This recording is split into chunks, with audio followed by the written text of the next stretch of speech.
Cette émission vous est proposée par l'Institut universitaire de la Côte.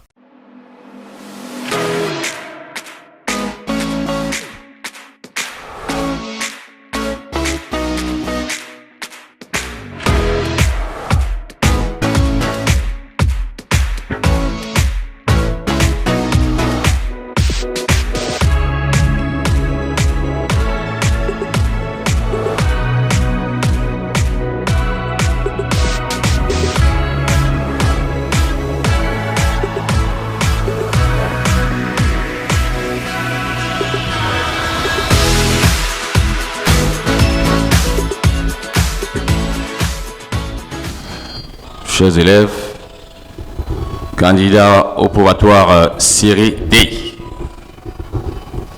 Je suis Monsieur Boniface Bicoc, enseignant de physique-chimie dans la ville de Douala. J'enseigne au lycée technique de Ndokpassi. Je suis également au collège Nkwalang, PK14. Je vous parle ce matin, n'est-ce pas, de la physique, de la chimie, de la classe de première C et D. Nous allons parler de vos deux modules. D'abord, le module 1 qui est la chimie organique, que vous connaissez si bien. Donc, qui a ces leçons que vous connaissez. Leçon 1, les alcanes. Alcène et alcyne, leçon 2. Ensuite, les composés oxygénés et les composés aromatiques. Donc, nous allons commencer par ce module. Qu'est-ce qu'il faut retenir à ce niveau? C'est très important. Bien.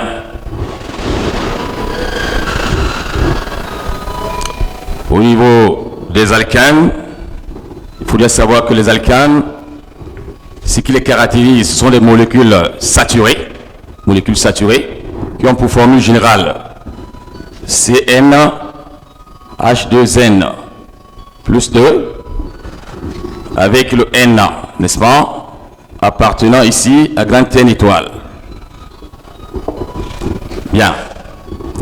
Alors, pourquoi les alcanes sont des molécules saturées? Il faut savoir cela.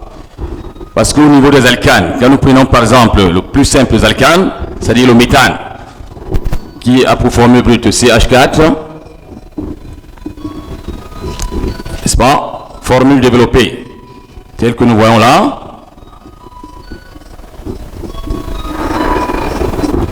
Nous prenons également l'éthane, qui est C2H6, formule développée là.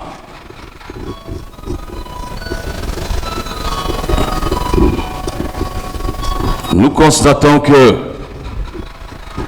dans ces formules développées, ce qui relie les atomes de carbone sont des liaisons simples. C'est pourquoi on parle de molécules saturées. Pourquoi les alcanes sont les molécules saturées? Bien. Qu'est-ce que les alcanes ont de particularité par rapport au fait qu'ils sont des molécules saturées? C'est que ces molécules saturées, n'est-ce pas, ne peuvent qu'effectuer ce qu'on appelle des réactions de substitution. Nous prenons le cas du méthane. Ce sont des choses qu'il faut connaître. Quand je fais la chloration du méthane, qui est CH4 plus Cl2. Alors, ces réactions se déroulent en présence de la lumière. C'est la condition expérimentale ici. Alors, qu'est-ce qu'on entend par substitution? C'est-à-dire que l'atome d'hydrogène sera remplacé par un atome de chlore chaque fois, et il y aura ce qu'on appelle dégagement du chlorure d'hydrogène. Alors, donc le CH4, n'est-ce pas, nous donne ici le CH3Cl plus HCl. Alors, la substitution va continuer. La substitution, c'est-à-dire qu'on va continuer à remplacer les atomes d'hydrogène par les atomes de chlore jusqu'à la fin. Donc, je vais prendre également le CH3Cl plus Cl2, toujours en présence de la lumière, ça continue. J'obtiens le CH2Cl2 plus HCl. Je prends ensuite le CH2Cl2 plus Cl2 en présence de la lumière. Vous donnez le CH Cl3 plus HCl. Ensuite, donc, je prends ce dernier, CHCl3 plus Cl2 en présence de la lumière pour donner le Cl4 plus HCl. Alors, comment non maintenant? Parce que là, en réalité, je parle des alcanes. Vous voyez qu'on dit alcane, qui s'écrit comme ceci, alcane. Parce que je parle des alcanes, il faut savoir comment ça s'écrit. Alcane. Là, c'est la particularité de ces alcanes. C'est la chose qu'il faut retenir. Comment nommer dans un alcane? C'est très important à ce niveau. Pour nommer un alcane, n'est-ce pas, il y a des préfixes appropriés. C'est-à-dire que lorsque j'ai, par exemple, bien, donc, nous avons dans N, on va faire un tableau, formule brute,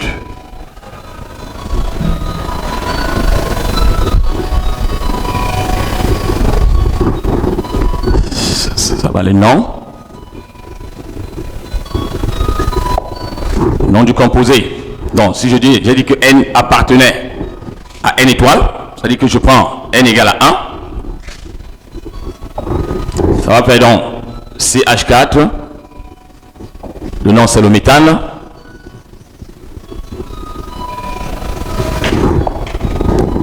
N égale à 2, alors on va faire C2H6, c'est l'éthane,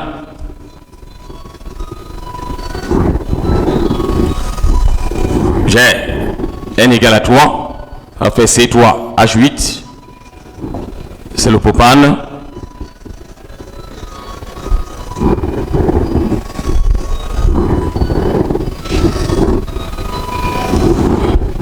j'ai donc N égale à 4, c'est C4H10, c'est le butane, 5,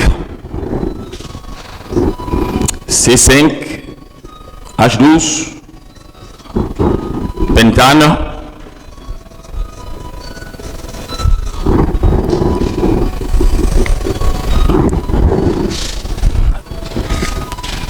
C6, H14. Nous avons là ce qu'on appelle hexane.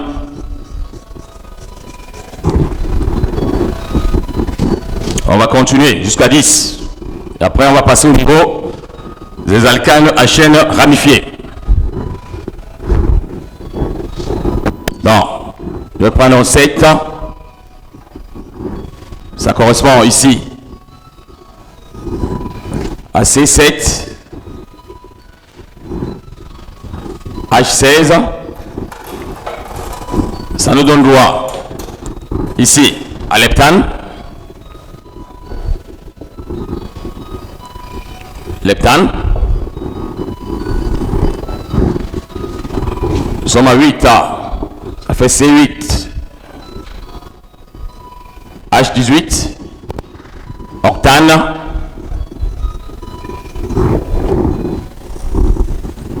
Nous sommes ici à 9.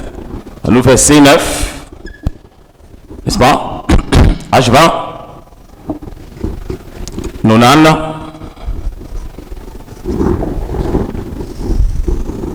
Et nous sommes à 10. C10. H22. Décane. Ça, c'est les 10 premiers alcanes, n'est-ce pas, linéaires. Maintenant, on va parler de la nomenclature des alcanes à chaîne ramifiée. Les alcanes à chaîne ramifiée. Bien. Donc, voilà comment on nomme les alcanes à chaîne linéaire. Chers candidats. Nous allons parler maintenant des alcanes à chaîne ramifiée.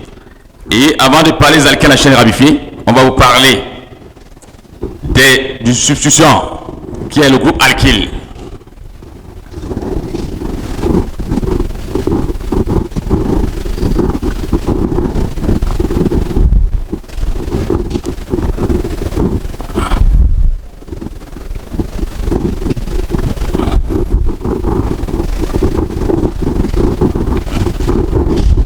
Bien.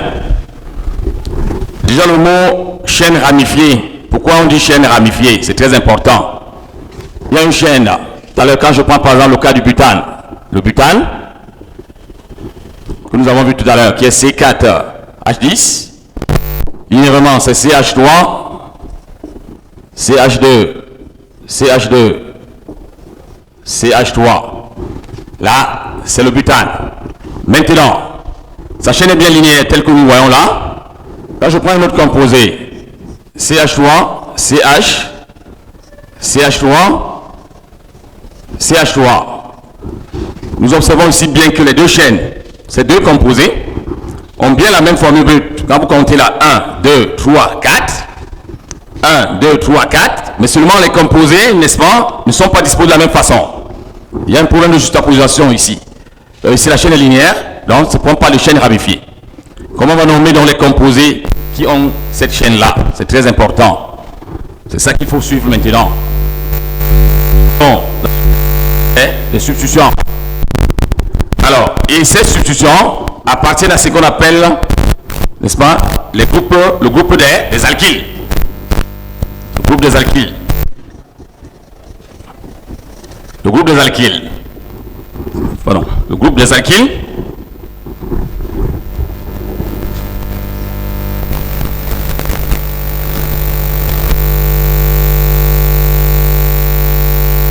Général. CN H2N plus 1. Bien. Quand je prends donc les noms de ces groupes-là, c'est très important. On va partir également des 10 premiers alcanes que j'ai. À chaque alcane, lorsqu'on enlève un atome d'hydrogène, n'est-ce pas, il reste tout ça, tel que vous voyez là, le CnH2n plus 1. Je prends le cas. Si j'ai par exemple n égale à 1,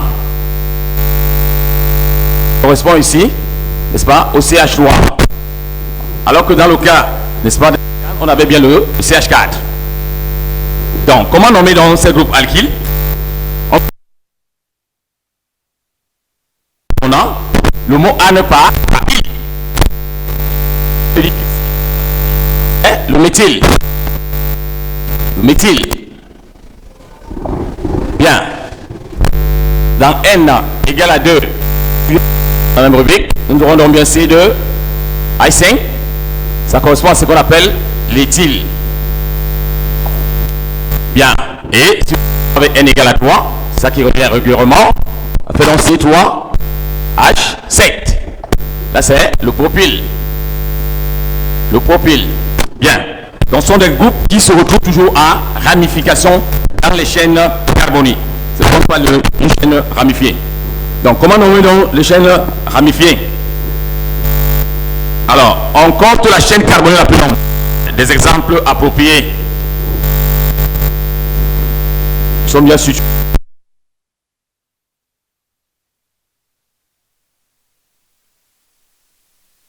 Par exemple, CH3, CH, comme j'ai dit, CH3,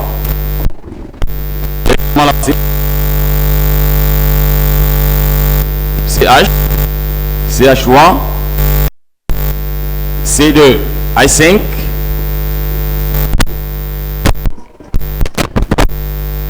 CH3,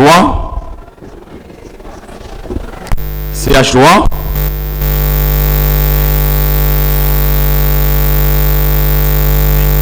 c'est très important, mes chers amis.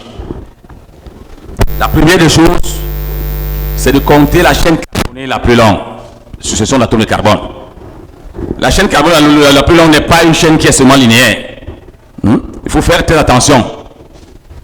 Quand je compte comme ça, 1, 2, 3, 4, 5, 6. 1, 2, 3, 4, 5, 6. 1, 2, 3, 4. 1, 2, 3, 4. 1, 2, 3, 4, 5, 6. Vous voyez bien que le trajet le plus long, n'est-ce pas, est à 6 atomes de carbone. Ce n'est pas nécessairement ce côté-ci. Je peux prendre ce côté-ci.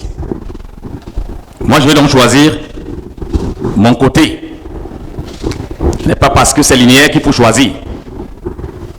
On va arriver à notre cas pratique.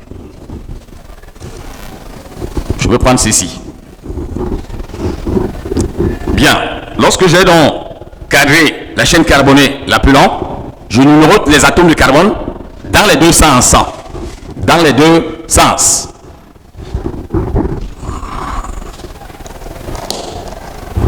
Je vais utiliser ici le bleu pour matérialiser le premier sens. 1, 2, 3, 4, 5, 6. Ensuite, je vais continuer avec mon noir, l'autre sens. 1, 2, 3, 4, 5, 6. Bien. Quel sens choisir maintenant pour donner le nom? C'est très important. On a déjà localisé la chaîne la plus longue. La chaîne la plus longue est à 6 atomes de carbone. On sait déjà que, tel que je vous ai montré tout à l'heure, pour les alcanes linéaires, les 10 premiers alcanes, la chaîne carbonée qui correspond à 6 atomes de carbone, c'est l'hexane. C'est l'hexane qui sera à la fin. Maintenant, il faut qu'on choisisse le bon sens. On va regarder dans les deux numérotations que nous avons faites tout à l'heure, où nous avons des ramifications. En bleu, la ramification coïncide sur le carbone numéro 3, sur le carbone numéro 4 et sur le carbone numéro 5. Bien, nous allons donc additionner ces indices-là. J'ai donc 3 ici, plus, n'est-ce pas, plus 4, plus, n'est-ce pas, plus 5. Ça me donne quoi? Ça me donne ici, n'est-ce pas, 12. Ensuite, je prends maintenant mon trajet en noir. Il y a ici, ça coïncide sur 3, n'est-ce pas? Non, 3 plus 2, c'est 2 également, 3 plus 2 plus 3, n'est-ce pas? Ensuite, plus 4. Ça me donne, n'est-ce pas, 9. Bien. Quel est donc le trajet qu'il faut choisir? C'est ça qui est très important. On prend donc le trajet qui donne la somme la plus petite. La somme la plus petite. Donc, je prends mon trajet en noir. Maintenant, je tiens compte, n'est-ce pas, des groupes alkyles qui sont en ramification. C'est très important. Alors, comme groupe à ramification, nous avons le méthyle et l'éthyle.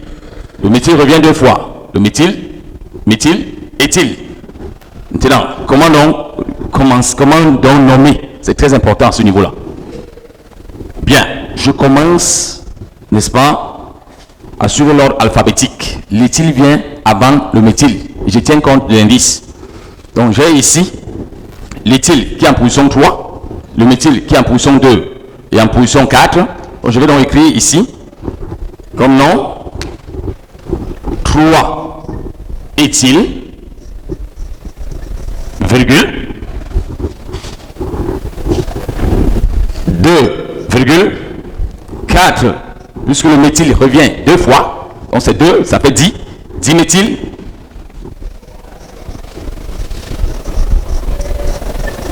ok, et comme la chaîne là, la plus longue est à 6 atomes de carbone, j'ai dit tout à l'heure, quand je nommais les composés, que c'est l'hexane.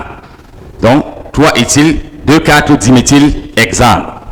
Voilà comment on nomme dans une chaîne, n'est-ce pas, ramifiée. Là, c'est pour les alcanes. Donc, je reprends sommairement pour qu'on retienne ce qu'on entend par alcane.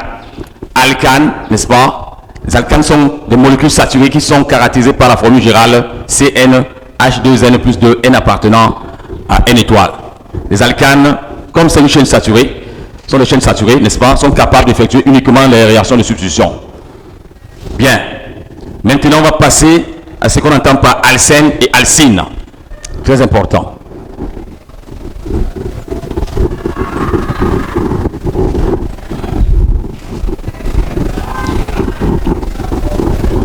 Bien.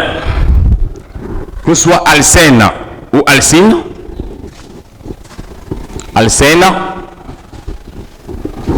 les alcènes et les alcènes sont également les hydrocarbures, comme les alcanes, n'est-ce pas, sont les hydrocarbures comme les alcanes, c'est-à-dire ils ont dans leur composé uniquement du carbone et de l'hydrogène. Ce sont les composés qui sont constitués uniquement du carbone et de l'hydrogène. Les alcènes donc, ont pour formule générale CN H2N, n'est-ce pas, N supérieur ou égal à 2. Il faut savoir cela. N supérieur ou égal à 2. Et N doit appartenir à N étoile. N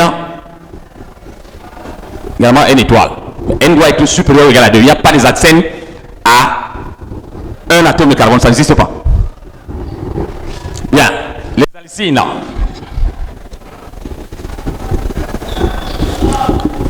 Cn H2N moins 2, N supérieur ou égal à 2, N également appartenant à grand N étoile. Donc il n'y a pas aussi les alcynes à un atome de carbone, c'est très important. Alors comme j'ai commencé à montrer comment nommer les alcanes tout à l'heure, qu'est-ce qui caractérise dans les alcynes? Là, ils sont des molécules insaturées. Pourquoi ils sont des molécules insaturées? Parce que je n'ai pas les molécules saturées tout à l'heure. Les alcynes sont des molécules insaturées.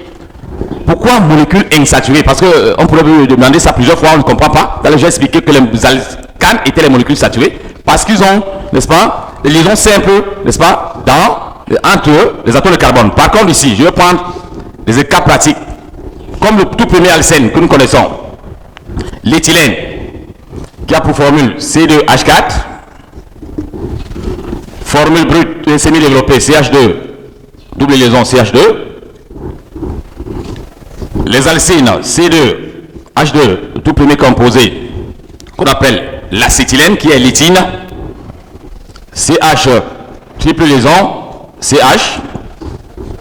Alors, vous voyez que ce soit ici ou là, nous avons une double liaison entre les atomes de carbone. Ici, nous avons une triple liaison. C'est pourquoi on les appelle les molécules insaturées. Molécules insaturées. Qu'est-ce qu'ils ont dans de particularité, ces deux molécules, ces deux composés alcène et alcyne? C'est que ces composés-là ne peuvent qu'effectuer des réactions d'addition, contrairement aux alcanes, n'est-ce pas, qui effectuent seulement, n'est-ce pas, des réactions de substitution. Ici, eux, ils effectuent les réactions d'addition. Bien. Avant de parler, n'est-ce pas, de ces réactions tout à l'heure, quelques réactions, nous allons un peu aborder, n'est-ce pas, comment nommer un alcyne et comment nommer un alcène. C'est très important aussi.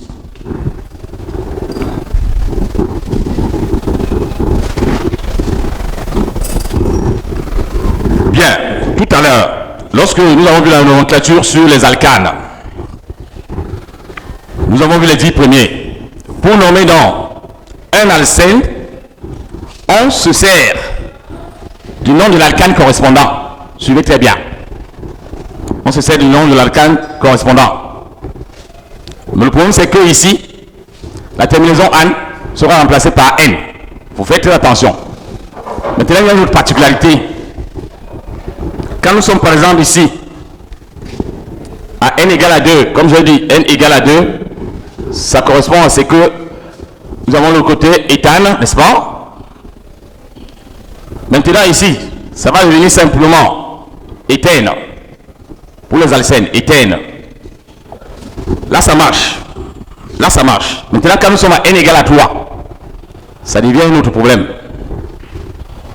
N égale à 3. N'est-ce pas? Nous mettons là-bas propane. Là également, nous aurons propène. Bien, n égale à 4. Là, ça se complique encore. Il faut faire très attention. Alors, ici, c'était butane. Ici, on ne peut plus dire butène directement, parce qu'il y aura la position qui va se différer ici. Regardez bien. Nous sommes à n égale à 4. N égale à 4. Nous avons ici CH. 2, double liaison CH par exemple, CH2, CH3. Nous avons également cette possibilité CH3, CH, double liaison CH, CH3. Regardez, les deux composés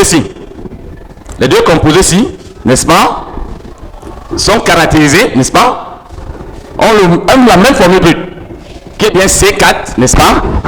C4H8. Vous voyez bien que ici, la double liaison ici, qui caractérise les alcènes, est sur le premier carbone, alors qu'ici c'est sur le deuxième carbone. Donc on ne peut plus dire directement butène, ça ne se dit plus.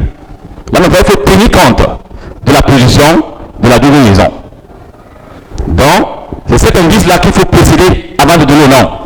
Donc dans ce cas-ci, il faut donner le nom, c'est le but EN. But EN. Parce que c'est en position 1. Ici c'est en position 2. Le nom, c'est but 2N. Voilà. Voilà le cas, n'est-ce pas? Comment donc nommer les alcènes? C'est facile, on part de l'alcane correspondant, et maintenant il faut tenir compte de la position de la double liaison. Parce que les alcènes sont caractérisés par la présence de la double liaison. Alors que les alcynes caractérisés par la présence de la triple liaison. On va arriver maintenant dans le cas des alcynes. Avec les alcynes également, quand nous sommes à n égale à 2, ça donne également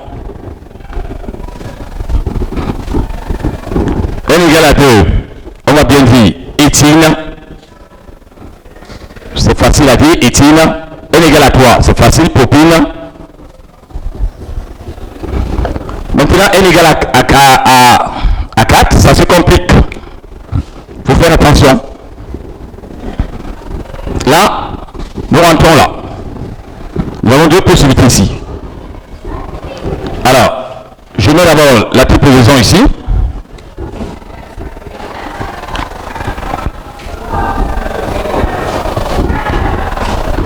H.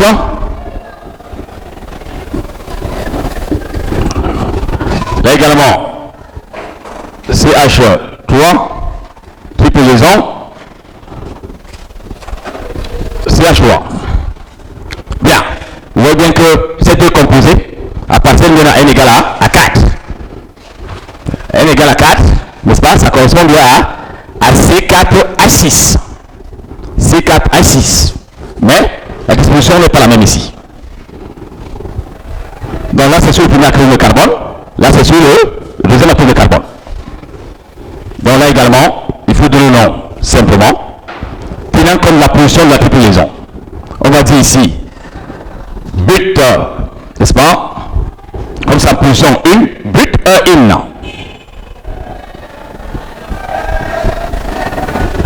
Et là, but 2 in.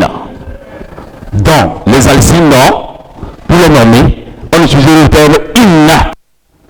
Les alcènes, pour les nommer, on remplace N par N en tenant compte des indices de position. C'est très important, mes chers amis. Bien, maintenant je vous ai dit que ce qui caractérise les alcènes et les alcynes, c'est que ce sont les molécules insaturées.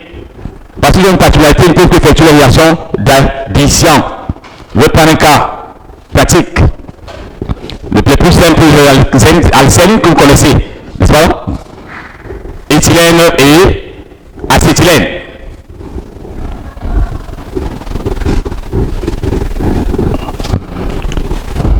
Bien. Je vais prendre ce qu'on on commence par l'hydrogénation. L'hydrogénation, n'est-ce pas? Qui est la réaction d'addition avec le dihydrogène. L'hydrogénation. Bien. Je vais prendre le cas des alcènes, parce que les alcènes, n'est-ce pas? Le tout premier composé que vous connaissez bien, l'éthylène. Donc, quand je prends l'éthylène, qui est CH2, double liaison CH2, je fais réagir avec le dihydrogène. Alors, condition expérimentale, c'est en présence du nickel ici. Le nickel, comme catalyseur. Le nickel joue le rôle de catalyseur. N'est-ce pas? Il y a ici destruction de la molécule. On part ici d'une double liaison à une liaison simple. Nous aurons ici donc le CH3. CH3. Vous voyez donc on est parti de l'éthylène. Éthylène. Pour obtenir l'éthane. Bien. Et aussi quelque chose qu'il faut noter. Nous sommes partis d'un alcène qui est l'éthylène pour obtenir devenir un alcane. Très important. L'éthylène, c'est un alcène.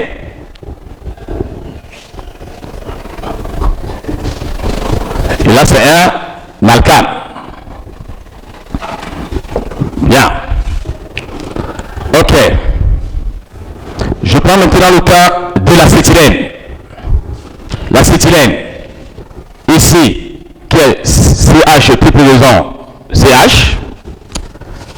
Je fais réagir avec le dihydrogène. Là, il faut faire très attention. Ça dépend du catalyseur utilisé. Ça dépend du catalyseur utilisé. Si je prends comme catalyseur un catalyseur peu actif, par exemple comme la platine, la réaction va s'arrêter ici au niveau de l'éthylène. Mais si je prends, n'est-ce pas, un catalyseur très actif, comme le nickel tout à l'heure, ça va jusqu'au niveau de l'éthane. Il faut faire très attention à ce niveau. Bien, je vais prendre ici. Donc, je reprends la platine, ça s'arrête là, n'est-ce pas? La double liaison, tout simplement. Il y a aussi une particularité tout à l'heure. Lorsque je vais montrer les réactions de solution, je vais rentrer là tout à l'heure. Vous allez constater que quand je fais une réaction d'addition, j'obtiens un seul composé. Alors quand je fais une réaction de substitution, on obtient deux composés. Vous avez une substitution, n'est-ce pas, formation de composés. Mais ici, c'est un seul composé qui se forme là. Bien. Alors, je prends maintenant l'acétylène, H, CH2, avec le nickel. Quand on utilise le nickel, on obtient l'éthane. Donc je vous ai dit ici, il faut faire attention. Lorsqu'on vous donne la réaction, n'est-ce pas, d'addition, n'est-ce pas, de dihydrogène sur l'acétylène, il faut regarder d'abord la condition expérimentale. Est-ce que c'est la platine? Est-ce que c'est le nickel? C'est très important. C'est très important. Bien. Quand c'est la platine, ça donne ceci. Quand c'est le nickel, vous voyez bien que ça conduit à l'éthane. Il y a toujours modification de la structure lorsque nous effectuons une réaction d'addition. Par contre, tout à l'heure, lorsque nous avons fait la substitution, vous avez vu que la structure restait identique. Bien, nous allons progresser. On a fini avec les alcènes, les alcynes et les alcanes. On va continuer avec notre leçon que vous connaissez, les composés oxygénés. Les composés oxygénés. Alors, qu'est-ce qu'on entend par composés oxygénés? Les composés oxygénés.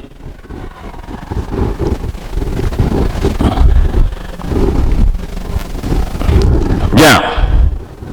Les composés oxygénés, ce sont ces composés qui contiennent, n'est-ce pas, dans leur structure, de l'oxygène, bien évidemment, chez Canada.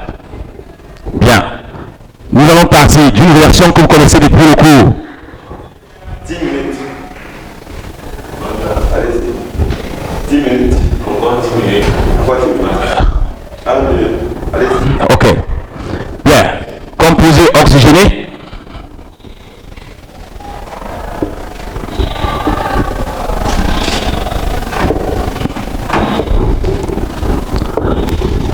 Nous allons partir tout à l'heure. J'ai dit que quand on a vu les alcanes, les alcènes, les alcynes effectuent uniquement les réactions d'addition. Donc ça veut dire que le parti d'abord du composé oxygéné le plus simple que nous avons vu au cours dans les salles de classe que vous connaissez. Quand je prends l'éthylène, CH2, double liaison CH2, je fais réagir avec de l'eau, c'est l'hydratation de l'éthylène. N'est-ce pas? Ça a été vu dans les salles de classe. En présence de l'acide sulfurique comme catalyseur, on obtient ici le CH3, CH2OH. Bien. Ce composé qu'on obtient là est caractérisé, n'est-ce pas, dans sa structure par la présence, n'est-ce pas, d'un atome d'oxygène. C'est pourquoi c'est un composé oxygéné, n'est-ce pas? C'est un alcool. C'est un alcool. Bien. Donc, déjà au cours des alcènes et des alcynes, nous avons vu ce composé. Donc maintenant, nous allons parler de ces composés oxygénés. Alors, les alcools, par exemple, sont caractérisés par la formule ROH. R, n'est-ce pas, étant un groupe alkyle. R, c'est CN, H2N plus 1. Donc ça revient dans C6, c'est N H2N plus 1 tiré OH. Alors au niveau des alcools, nous avons 3 catégories d'alcools. Les alcools primaires, les alcools primaires, les alcools primaires qui ont pour formule générale R CH2OH. Les alcools secondaires,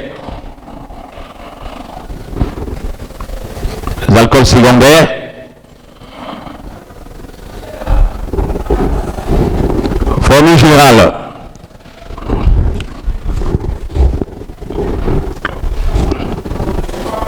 RCH OH R'. Les alcools tertiaires,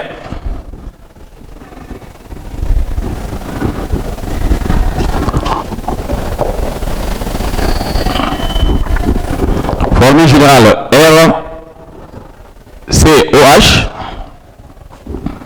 R' R seconde. Alors, bien. À ce niveau, il faut faire très attention également au niveau des alcools. Seuls les deux premiers alcools, alcool primaire et secondaire, peuvent effectuer par exemple l'oxydation ménagère. C'est sur les propriétés chimiques. L'oxydation ménagère d'un alcool primaire conduit à un aldéhyde qui est également un composé oxygéné. Les aldéhydes ont pour formule générale R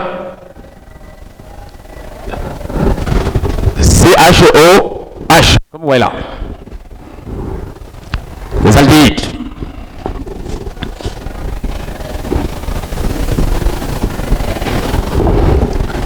Bien, quand l'oxydation ménagère est plus poussée, n'est-ce pas, des alcools primaires, on obtient l'acide carboxylique. L'acide carboxylique est également un composé oxygéné qui a pour formule générale RCHOH, acide carboxylique.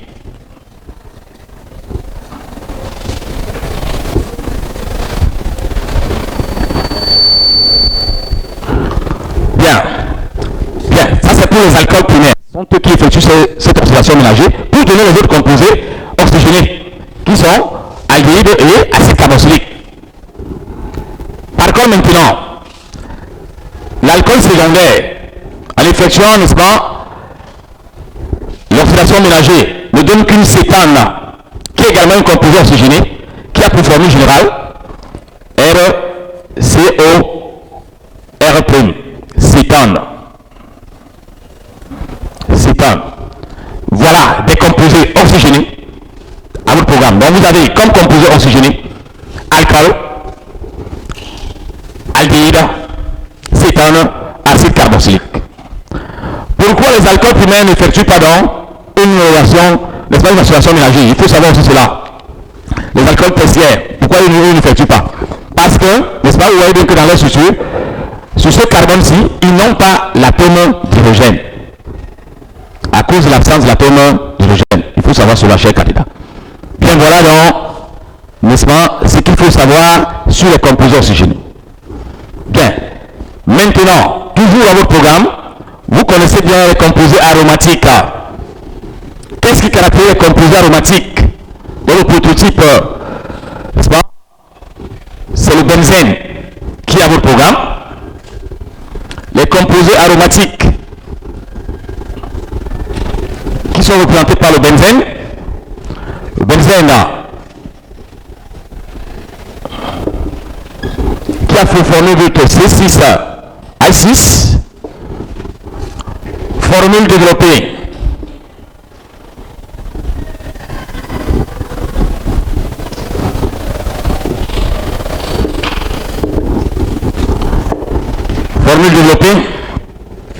Alors, il faut faire très attention.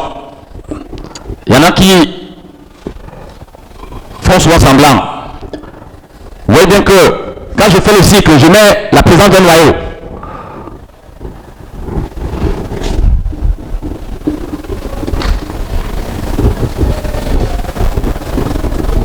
Bon, ils sont caractérisés par la présence du noyau benzénique. Donc, un composé aromatique, c'est un composé qui comporte dans sa structure, n'est-ce pas, un noyau benzénique. Oui, merci, c'est apprenant. Je pense que vous avez été édifiés pour ce matin. Nous allons nous retrouver dans les prochains jours. J'attends également vos multiples questions. Pas n'importe quelle heure, il n'y a pas de souci. Merci.